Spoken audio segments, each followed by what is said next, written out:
თქვენ უსმენთ ახალციხის დასვლა განათლების ცენტრის რადიოს ედუსტრიმს. თვალი გვადევნით ახალციხის დასვლა განათლების ცენტრის რადიო ედუსტრიმის YouTube-სა და Facebook-ის გვერდებზე. დღევანდელ ჩვენს გადაცემაში მოისმენთ რუბრიკებს: განათლების გზამკვლევი, ჩემი საქმე, მწვანე და ხვალვიწყა დიეტას. რუბრიკაში განათლების გზამკვლევი გაგაცნობთ ფორმალური და არაფორმალური განათლების შესაძლებლობებს.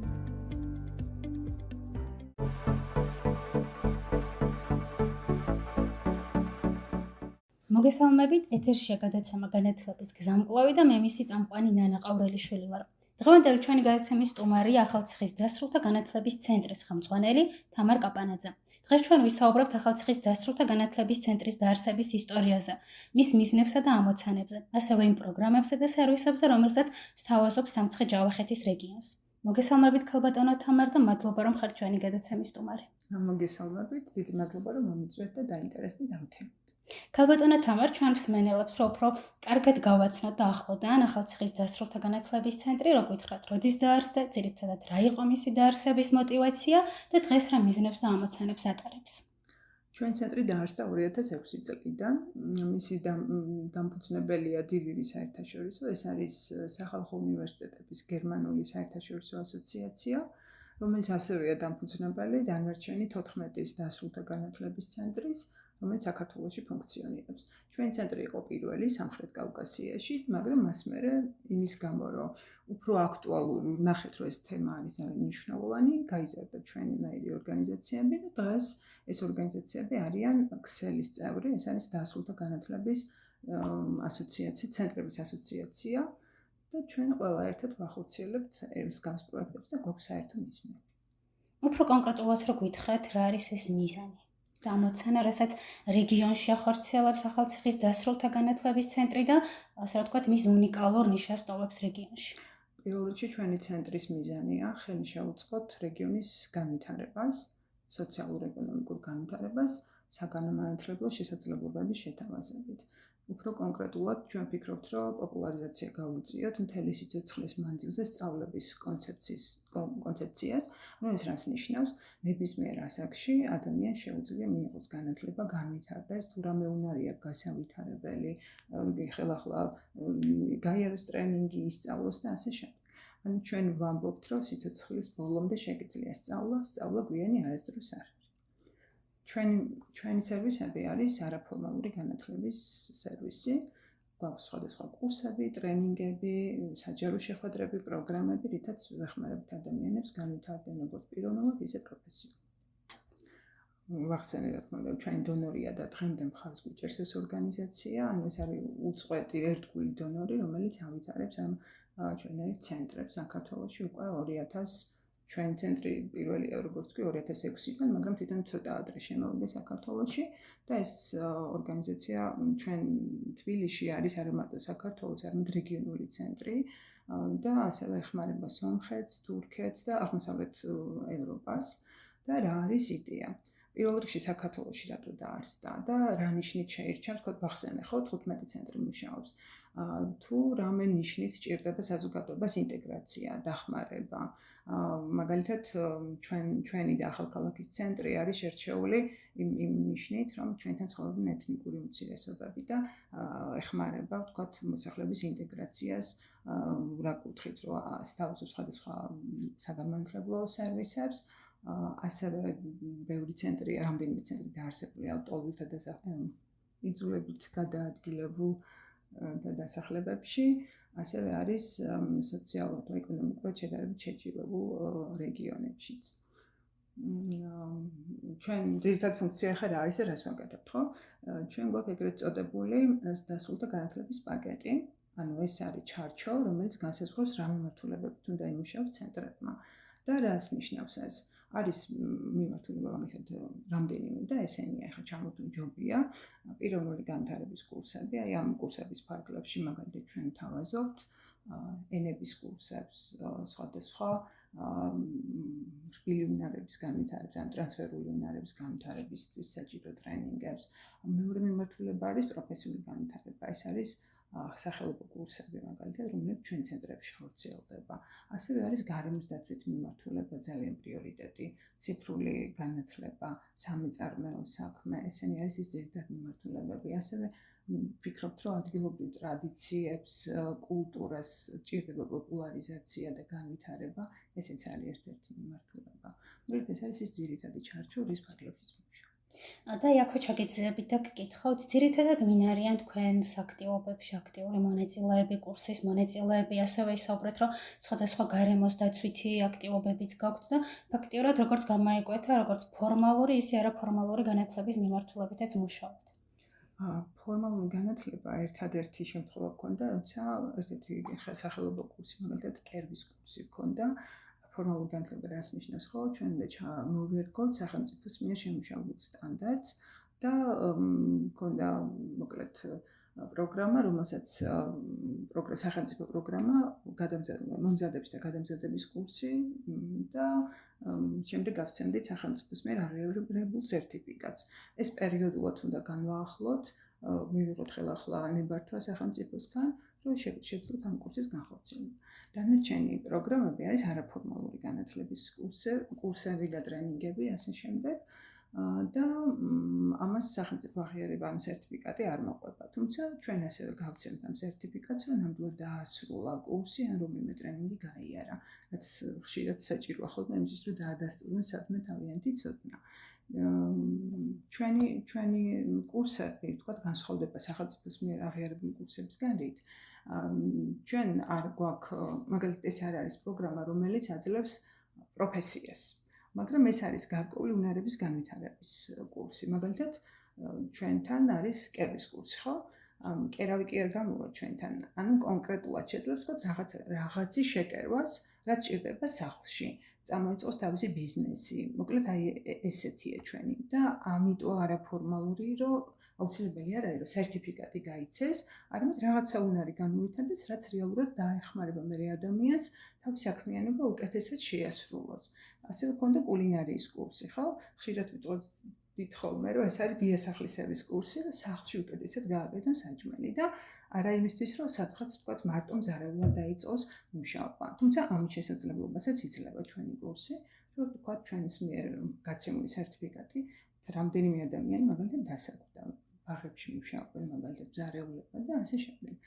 საკმაოდ საინტერესოა, რომ ცენტრის მიერ განხორციელებული მსგავსი კურსები ეხმარება რეგიონში მაცხოვრებლებს, რომ სამუშაო ძალის შესაძლებლობები გაიზარდოს. კი ბატონო, გარემოს დაცვაზე მკითხეთ რაღაც. ხო, და ასაკობრივი მიმართულებითაც რა უფრო მეტად გითხრათ, რა ასაკის ადამიანები არიან ძირითადად ცენტრში აქტიურად ჩართულები სხვადასხვა მიმართულებებში. მოკლედ სათავეშივე ჩანს, რომ დასრულთა განათლების ცენტრია და ეს ხო მოიცავს არასასკოლო ასაკს, თუმცა ჩვენ გვაქვს ერთ-ერთი ძლიერი მიმართულება ახალგაზრდული კომპონენტი ასე ვეძახით, სადაც ახალგაზრდები არიან აქტიურად ანუ ჩვენ საქმიანობაში არ არის შეზღუდული ასაკი, ანუ შესაძლებლობას ვაძლევთ როგორც ფორმალურ განათლებაში რა ასაკშიც შეიძლება ჩაერთოს ადამიანი ამ ასაკის ადამიანებს, ასევე ფორმალურ განათლების მიღმა მყოფ, ანუ მათ ვინც დაასრულა უკვე განათლება და უკვე თავისუფალია თქვათ ამისგან და ნებისმიერ დროს უნდა რაღაცა შეისწავლოს ან განივითაროს.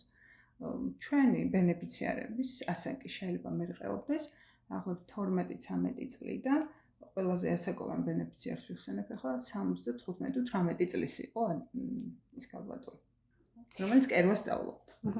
რაც შეეხება ახალგაზრდებს, რამდენიმე მიმართულებით მუშაობ, ანუ პროფესიულ განვითარებასაც ვიმსახურებით, თქვათ იგივე კურსებს, რაც დიდებს თავაზობთ ახალგაზრდებსაც, პატარებსაც. ასევე ტრენინგები, რომელიც ეგრეთ წოდებული რბილი უნარების განვითარებას ეხმარება, სამოქალაქო ცნობიერების გაზრდას, ჩვენი კურსები, ასევე ტრენინგები, უფრო სწორედ ერთ-ერთი ძალიან აქტიური მიმართულება არის ახალგაზრდული კლუბი.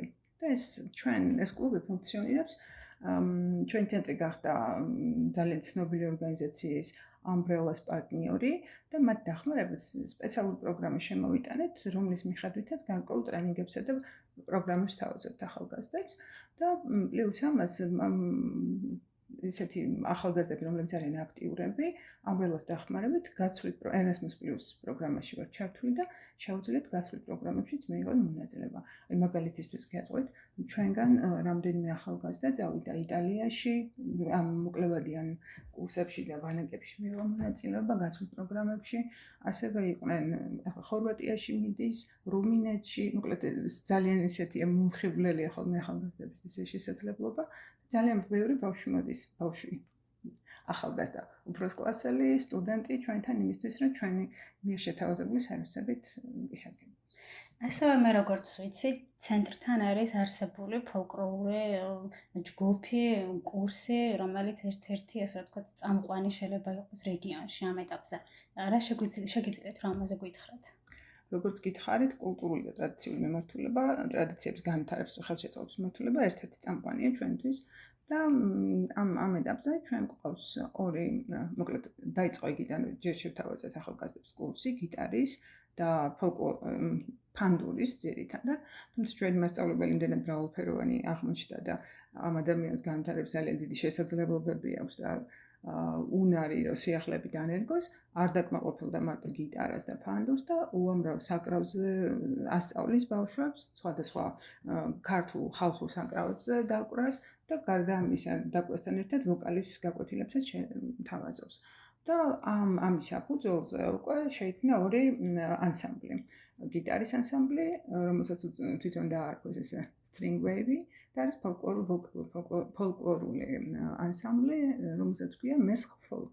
და ძალიან ბევრ კონკურსში მონაწილეობენ, ბევრი ის რა ქვია წარმატებულია საკმაოდ და ბევრი ჯილდო აქვს მიღებული და ბევრ გასტროლზეც დადიდეს თავარია და ეხლა ელოდებიან ზუსტად საბერძნეთში ერთ-ერთ კონკურსში მონაწილეობის მიღებას. ახალმისადები. ძალიან საინტერესოა. უფრო მეტად რომ ვისაუბროთ რადიოს ძალის პროექტის შესახებ, რომლის ფარგლებში ჩვენ დღეს აქ ვსხედვარ და ვსაუბრობთ თუნდაც ორგანიზაციის შესაძლებლობებზე და სამომავლოდაც რა თქმა უნდა ძალიან ბევრი საინტერესო გადაცემა იქნება შეთავაზებული მსმენელებისთვის. უფრო დეტალურად რომ მოგვიყვეთ პროექტის ისტორია, როდის დაიწყო და დღეს რა ეტაპზეა. მოკლედ ისიც მინდა ვთქვა, რომ მოკლედ ჩვენ ცენტრში დაიწყო ფუნქციონირება რადიო. ოღონდ ეს არ არის ხასი ხშირად გასული რადიო, ეს არის ონლაინ რადიო, სადაც საშუალება გვაქვს მივაწვდინოთ ჩვენს თანამემამულეებს, ასე ვთქვათ, მათთვის საინტერესო თემებზე ჩვენი ხმა. და ჩვენ რა თქმა უნდა საგანმანათლებლო ცენტრი ვარ და პირველ რიგში ვფიქრობთ, რომ ჩვენი რადიო უნდა ემსახურებოდა ზუსტად განათლებას. და ერთ-ერთი საშუალება ჩვენთვის, რომ საგანმანათლებლო შესაძლებლობა მივცეთ ადამიანებს, ვისაც უყვართ რადიოს მოსმენა. ან არ უყვარს და ეხლა შევაყოვდეთ. რაც შეეხება ხა რადიოს. რადიოს პროექტი ეხლა რა ეტაპიც არის, რადიოს ძალა ასე ქვია და ესეც გერმანელი ხალხის დახმარებით არის და გერმანიის საგარეო საქმეთა სამინისტროს მხარდაჭერით მიმდინარეობს. ეს პროექტი არის გაგრძელება წინა პროექტის. ანუ ეს უკვე ახალი ეტაპია, თუმცა შარშან უკვე იყო დაწყებული ეს პროექტი, სხვა მიმართულებით მუშაობდა, უფრო ქალების გაძლიერებას ემსახურებოდა, მაგრამ რადგან წარმატებული აღმოჩნდა და ვფიქრობთ, რომ შეიძლება და უფრო მეტი თემა მოეცვა, ვიდრე ვიწროთ თქვა ქალების საკითხებს, ამიტომ ცოტა გაფართოვდა და ეხლა ახალი ეტაპი დაიწყო ამ პროექტის.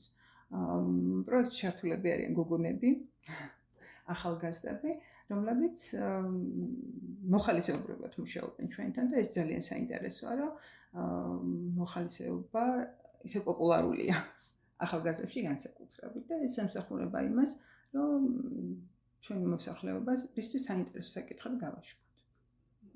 და აი ბოლო კითხვას დაგისვავთ უფრო რომელსაც რჩევის სახე ექნება, ძალიან ხშირად გვსმენია სტერეოტიპულად, რომ დასრულ ასაკში უკვე განათლება დამთავრებულია, სწავლის პროცესი დამთავრებულია და ძალიან იშვიათად შეიძლება არსებობდნენ ადამიანები, რომლებიც დასრულ ასაკში ფიქრობენ, რომ თქვა ჩააბარონ უნივერსიტეტებში, დაეუფლონ ახალ პროფესიებს, რას ეტყოდით მათ, ვისაც ეშინია, ან მიაჩნია, რომ დასრულ ასაკში სწავლის პროცესი დასრულებულია. როგორც კი იმას გაიფიქრებთ, რომ დასრულდა ჩემი სწავლის პროცესი, ეს იმას ნიშნავს, რომ დაბერდით, ცხოვრების მეტი აღარ გაქვთ და აღარ გინდათ განვითარება. რა თქმა უნდა, ეს ასე არ არის. ჯერ გურამიშვილი ამბობდა, ხო, სწავლას იბერემდე შენიაო. ნახტულად ისე არ გამოვიდა როგორც იმან თქვა, მაგრამ ჩვენ წეღანაც მახსენებდა იმ კონცეფციის პოპულარიზაციას ვეწავით, სწავლა მთელი სიცოცხლის მანძილზე. და პირდაპირ დავალებაა ჩვენ ის, რომ ადამიანებს უთხრათ, რომ ნებისმიერ დროს შეგიძლია განვითარდა. მით უმეტეს 21 საუკუნეში, სადაც უამრავი საშუალება ონლაინ ისმენ, მეზობლის განსწავლობ და ასე შემდეგ და ვითარდები ყველა წუთში და აუცილებლად გჭირდება, რომ შენი უნარები მოარგო იმ საჭიროებებს, ყოველდღიურობას, რაც ასე სწრაფად იცვლება და თუ ფიქრობ იმას, რომ უნივერსიტეტს რო დაამთავრებ, იქ დასრულდა შენი განათლება, ეს იმას ნიშნავს, რომ ცხოვრებაში წინ ვერ წახვალ. ამიტომ ვამბობთ, რომ ჩვენ გაძლევთ